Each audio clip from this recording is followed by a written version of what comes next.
नमस्कार, विजयदीप न्यूज मध्ये आपले स्वागत। धरण अपडेट अचूक माहितीसाठी आमचा चॅनल सबस्क्राइब करा।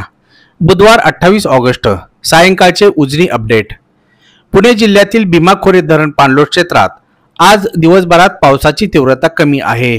तसेच भीमाखोऱ्यातील बहुतांशी धरणे ओव्हरफ्लो झाली असल्याने धरण सांडव्यातून पावसाच्या प्रमाणानुसार पाणी कमी अधिक केले जात आहे। भीमाखोऱ्यातील धरणामधील पाणी थेट उजनी धरणात मिसळत आहे।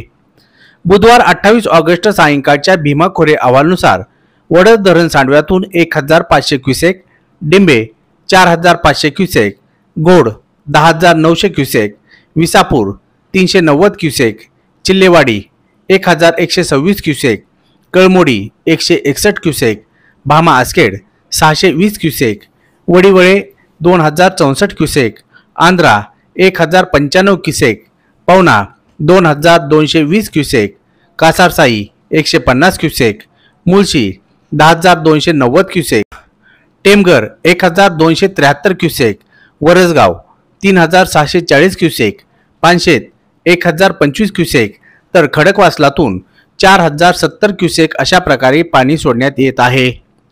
उजनी धरण पूर्ण क्षमतेने भरलेले असल्याने उजनी धरणाची पाणी पातळी स्थिर ठेवण्यासाठी उजनीतून भीमा नदी पात्रात सोडण्यात येत असलेले पाणी कमी अधिक केले जात आहे। उजनीत दौंड येथून 77755 क्युसेक विसर्ग मिसळत आहे।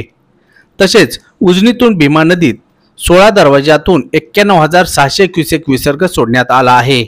नीरा नरसिंहपूर संगम येथील विसर्ग 1,43,905 क्युसेक, तर पंढरपूर येथील विसर्ग 1,08,663 क्युसेक झाला।